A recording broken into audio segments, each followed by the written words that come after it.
Hello, everybody. I don't know what to say right now. It's good afternoon. I've been given the second hardest job of the day, which is holding a room which is really hungry and desperate for lunch. The first hardest is, having them straight back from lunch, ready for a nap, and then holding their attention. Anyways, I thank you for being present here today, and I'm absolutely grateful for this opportunity, through World HRD, and really excited to share with you a novel idea, a concept, which my husband and I came up in one of our brainstorming sessions. So we're going to talk about corporate magazines, but let me begin with a very inspirational quote. There is no greater agony than bearing an untold story inside you. And I'm so glad that Bjorn recently, he just shared so many stories. Otherwise, there could be so much agony. But I want to ask you, do you know how many people on the planet secretly aspire to be published or secretly aspire to write a book? Yes, that is the right answer. It was an easy one. I've got another question for you then. And how many of them ever end up getting there? What was that? Yes, not 1%. So out of the 100% of the population, there's 81% of people on the planet who secretly aspire to write to become published authors, and it's only 20% of those end up getting there, right? And you might be wondering, where am I getting with this? But I've got a story to share, because can't hold stories in your heart. Now this is a poem. Life is a gift gifted by God. It's just like a green pea pod. The pod opens up and you are born. A dress of pink skin you have worn.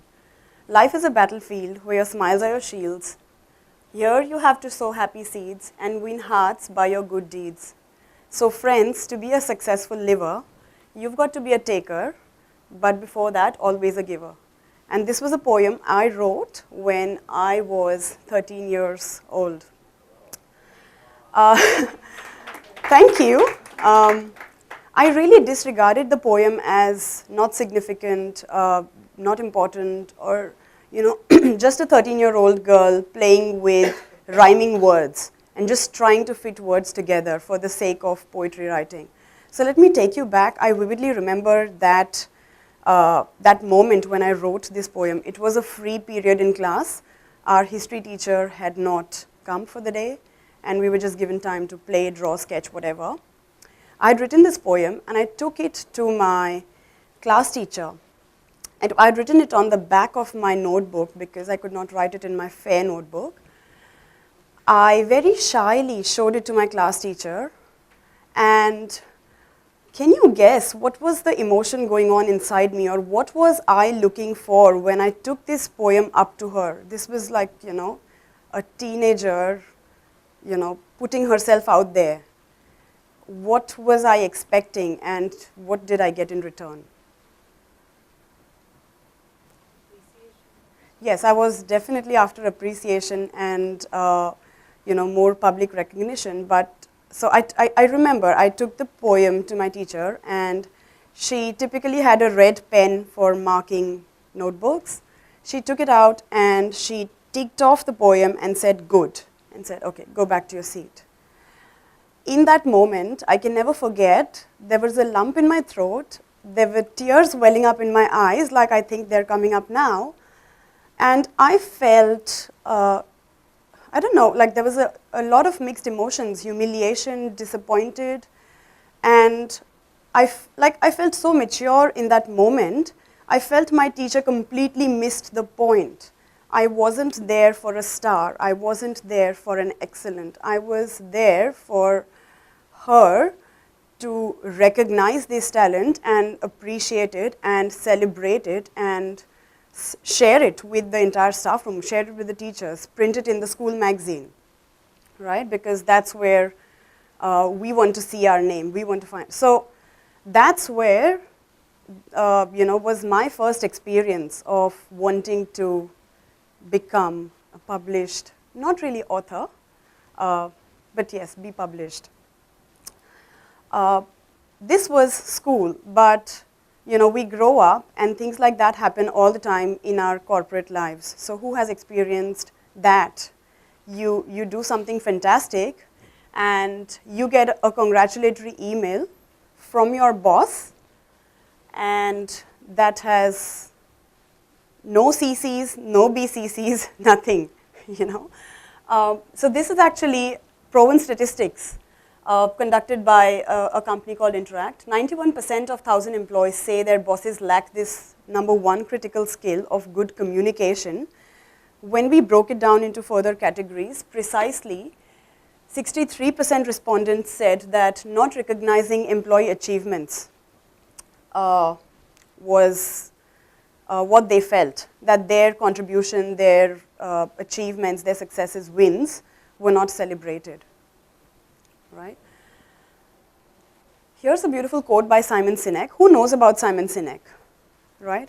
He has a wonderful book called Leaders Eat Last, of course, like among many others. And he says, corporate culture matters. How management chooses to treat its people impacts everything, for better or worse. So you might be wondering, why am I talking about corporate, school, storytelling, poem writing, and I'm a book writing coach, so where am I getting to? There's a whole lot of, it seems like a bit of a puzzle right now. And I like some animation. So it set me thinking, and that's why I have put together what I've put together today.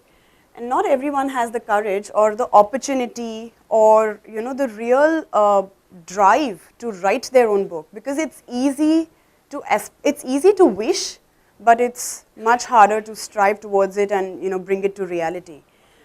But for corporates, and here I'm talking to the HR leaders, because this is a mixed kind of a crowd.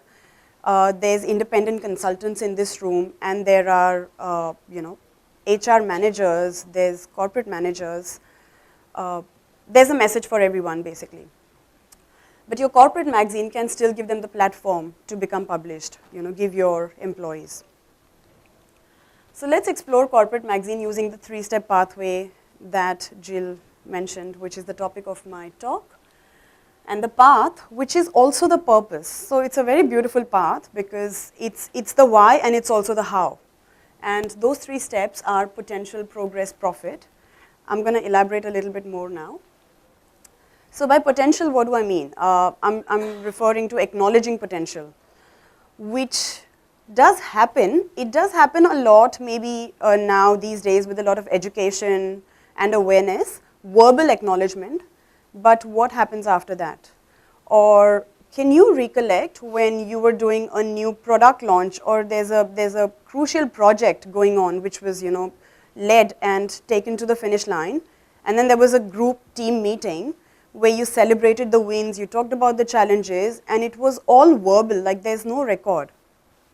Who has experienced that? Or that's a very common trend. I have been in corporate for 10 years myself, right? So by a corporate magazine, I aim to bridge that gap.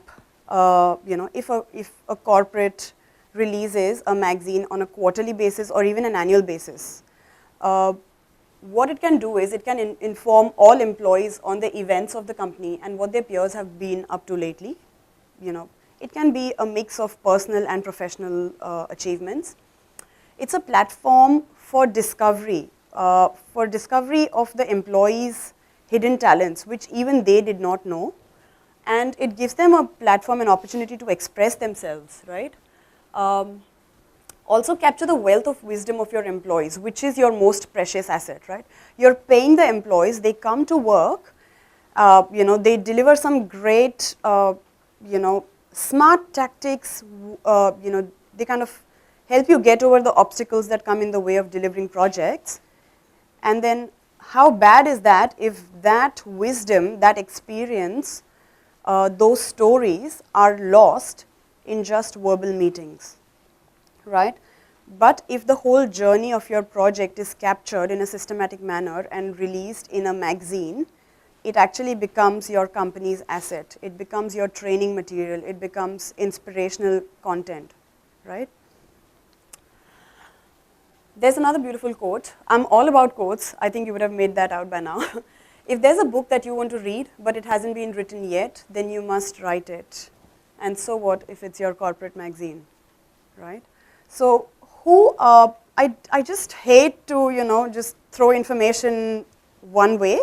I'd like to pause a bit and check in how the room is doing and what are you getting from it, or what are your ideas? Do you even know what I'm talking about, or, have I lost you completely?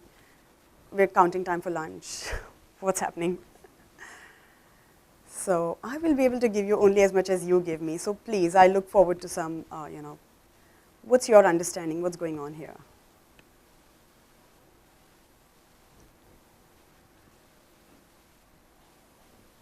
Sharing our voice. Yes, yes. Especially in corporates, because there's such a huge mass of, thank you, Jill. There's such a huge population, like today, India, okay, I'm referring to the Indian market, but globally, everywhere, once you qualify, once you finish university, the next typical aspiration is to get a job. So there's a huge mass of people in corporates. And just because people who are working as employees in organizations have chosen not to be entrepreneurs does not mean they do not have the entrepreneurship or they do not have the creativity. Just because they've chosen to report to a 9-to-5 job does not mean we waste their creative talent and we waste their potential to inspire others. There's so much culture in each one of us which cannot be missed, right? The next step is celebrate progress. Of course, we've identified the need sorry, I've just had a blank. What was the first step? Capture potential, right? So we've just, yes. So we've just identified potential and seen the need to capture that potential and collate that data.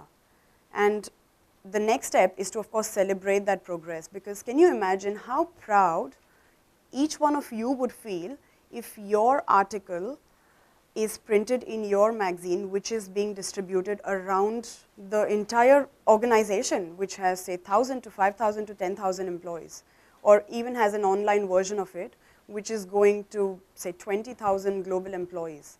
Or it doesn't have to be so many thousands, even if it's like 100 people strong organization, But your name being there in print means something, right? How proud would you feel to show it to your family, to your friends? Oh, sorry, there's a beautiful quote again. So most companies overlook the most basic of all training functions, which is the onboarding of new employees into their corporate culture. And that's what I'm coming to. So a corporate magazine can also aid in the onboarding process. Yes, a lot of corporates and most corporates have systems and processes, have SOPs in place, but then not everything can be put down in an SOP. There's something called hacks, tips, tricks, how to get around this obstacle. Because I remember when I just started corporate, I was being taught hacks on how to, import stuff without getting too many questions or without getting our machines stuck in the customs and things like that, But these tiny things cannot be generalized and put in a global SOP, right? And that's where your magazine can become a part of your learning mechanism. It can identify and share inter as well as intra-department best practices. And it's an opportunity for employees to be published and feel significant. And I want to talk about significance here for a minute. Who here has heard of Tony Robbins? Yes, we have to. He's the god of coaching, so we are in the coaching congress. And Tony Robbins has this model where he teaches us the 6 core needs. And significance is one of the 6 core needs. It drives people to do what they do. Even if it's an unresourceful behavior, someone does an unresourceful behavior because it gives them some significance. Tantrums that our toddlers throw at us, give them the significance and attention which they are otherwise not getting. And can you imagine the impact of positive significance? Just recognizing an employee will boost them. They'll be like, no, you know what? It's going to take me half an hour extra, but let me drop this email before I go home tonight. And that can mean $1 million of a deal, or